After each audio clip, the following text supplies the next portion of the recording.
तो good morning to all of you friends. तो आज इस वीडियो में हम आप कवर करेंगे यूरोप में राष्ट्रवाद इतिहास का, यानी कि क्लास 10th का जो है क्लास 10th का चैप्टर नंबर ये फर्स्ट ही है, यूरोप में राष्ट्रवाद। ये ठीक है, इस 10th क्लास का फर्स्ट लेसन का यूरोप में राष्ट्रवाद। इसमें कुल 24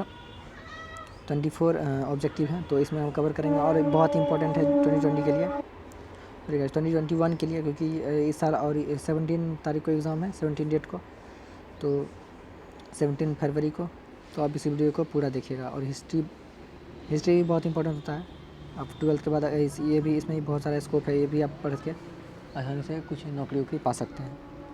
ठीक, तो लेट्स गो।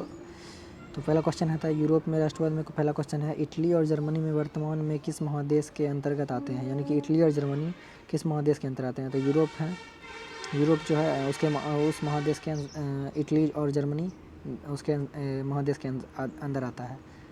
ठीक है। फिर क्वेश्चन नंबर 2, फ्रांस में किस शासन वंश की पुनर्स्थापना वियना कांग्रेस द्वारा की गई थी? तो आंसर दिया हुआ है बूढ़े वंश के द्वारा जो है फ्रांस में पुनर्स्थापना की पुनर्स्थापना वियना कांग्रेस द्वारा दी गई थी। फिर क्वेश्चन नंबर 3, मेजिनी का संबंध था कार्बोनेरी से। और ये बहुत इंपॉर्टेंट है, ये बहुत ईस्वी में, यानी कि 2000 से लेकर अभी तक बहुत सारे सेट में पूछा गया है।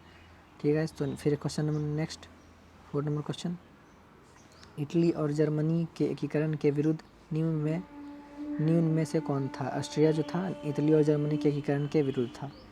ठीक है। क्वेश्चन नंबर 5 आ जाते हैं। काउंट काबूर को विक्टर एमुनुएल ने किस पद पर नियुक्त किया गया था? सेनापति, फ्रांस का राजदूत, प्रधानमंत्री, गृह मंत्री। तो इसका आंसर हो जाएगा प्रधानमंत्री। काउंट काबूर ने विक्टर एमुनुएल को प्रधानमंत्री के पद पर नियुक्त किया था। फिर क्वेश्चन नंबर 6, गैरीबाल्डी पेशे से क्या था? ये बहुत ही इंपॉर्टेंट है और आसान भी है, नाविक था। आप बुक पढ़े होंगे तो अच्छा से आपको याद होगा। फिर क्वेश्चन नंबर है 7, जर्मन राइन राज्य का निर्माण किसने किया था? नेपोलियन बोनापार्ट ने। जर्मन राइन राज्य का जो था निर्माण नेपोलियन बोनापार्ट ने किया था। जालवेरिन कैसी संस्था है? व्यापारियों की। और ये सभी बहुत इंपॉर्टेंट है, लेकिन हल्का है, तो आप इसे आसानी से याद कर सकते हैं। फिर क्वेश्चन नंबर 9, रक्त एवं लौह की नीति का अवलंबन किसने किया था? मेजनी, हिटलर, बिस्मार्क और विलियम प्रथम। ये भी बहुत इंपॉर्टेंट है। बिस्मार्क ने जो है रक्त और लौह की नीति का अवलंबन किया था। फिर फ्रैंकफर्ट की संधि कब हुई थी? तो 1871 ईस्वी में।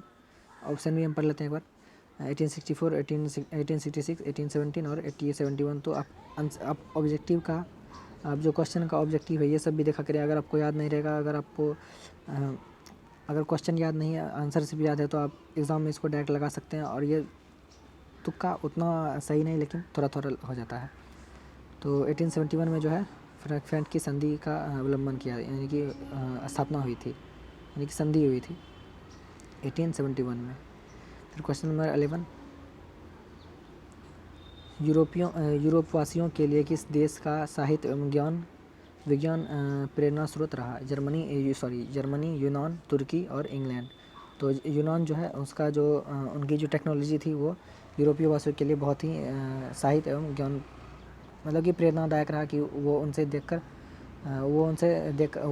देखे और सीख रहे थे यूनानी वासियों को। ठीक है। फिर नेक्स्ट क्वेश्चन है, नेपल्स की क्रांति कब हुई थी? तो नेपल्स की क्रांति 1820, 1821, 1822, 1823। तो 1821 में जो है नेपल्स की क्रांति हुई थी। फिर क्वेश्चन नंबर 13, बहुत ही शॉर्ट वीडियो, आप पूरा वीडियो देख कर जाइएगा। फिर है चार्टिस्ट आंदोलन कहाँ हुआ? फ्रांस। ठीक है। तो क्वेश्चन नंबर 13, चार्टिस्ट आंदोलन कहाँ हुआ था? तो इंग्लैंड में जो हुआ चार्टिस्ट आंदोलन हुआ था। ठीक है। क्वेश्चन नंबर 14, यूनान को एक स्वतंत्र राष्ट्र घोषित किया गया 1832 में। ठीक है।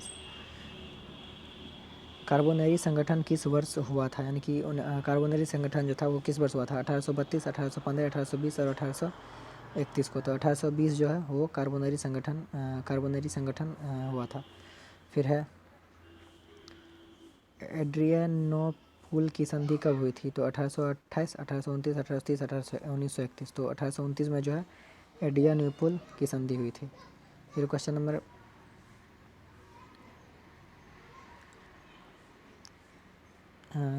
वही क्वेश्चन लेकिन इसमें पूछा गया है कि किस किस देश के बीच हुई थी।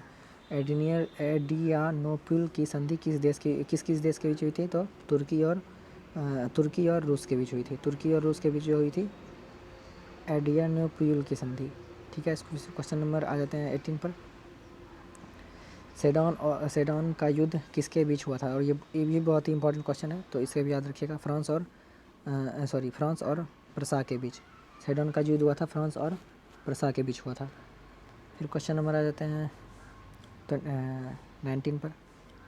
किस देश का हंगरी पर पूर्ण आधिपत्य था? तो ऑस्ट्रेलिया जो है वो उस देश पर हंगरी का पूर्ण आधिपत्य, यानी कि उस पर एक तरह से राज था, जैसे हमारा भारत देश जो है इंग्लैंड का, उसी तरह हंगरी जो था ऑस्ट्रेलिया का था। फिर नेक्स्ट क्वेश्चन आता है 20 नंबर। पोलैंड के विद्रोह को किसने कुचल दिया? पोलैंड के विद्रोह को किसने कुचल दिया? तो रूस ने, ब्रिटेन, ऑस्ट्रेलिया, फ्रांस। तो रूस ने जो है पोलैंड के विद्रोह को कुचल दिया था। यानी कुचल देने का मतलब कि ख़त्म कर दिया था, यानी कि ये नहीं कि कुचल दिया था, ये ख़त्म कर दिया था वहाँ के विद्रोह को। ठीक है। फिर नेक्स्ट है सन 1870 में फ्रांस और प्रसा के बीच युद्ध कहाँ हुआ था? तो सेडॉन में हुआ था। ये भी बहुत इंपॉर्टेंट है। सेडॉन में जो है फ्रांस और प्रसा के बीच युद्ध हुआ था। फिर क्वेश्चन नंबर 22। इस युद्ध के बाद जर्मनी का एकीकरण पूरा हुआ? तो क्रीमियम का युद्ध, सेडोवा का युद्ध और प्रसा डेनमार्क का युद्ध, सेडॉन का युद्ध। तो सेडॉन का युद्ध जो है जर्मनी का एकीकरण पूरा करने पर हुआ था। फिर क्वेश्चन नंबर 23।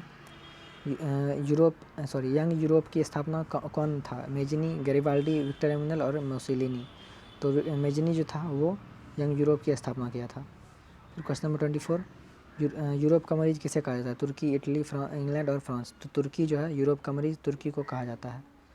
ठीक है, तो इस वीडियो में इतना ही। फिर मिलेंगे नेक्स्ट वीडियो में। तो वीडियो को पूरे अपने दोस्तों के साथ शेयर कर दीजिएगा, क्योंकि ये बहुत इंपॉर्टेंट है। 2021 का भी है और 2020 का भी है, लेकिन 2021 इसमें बहुत सारे सेट से जो है क्वेश्चन उठा के इसमें दिया गया है। तो आप वीडियो को पूरा देख लीजिएगा। Thank you, bye, nice day. फिर मिलते हैं नेक्स्ट वीडियो में थोड़ी देर में ही।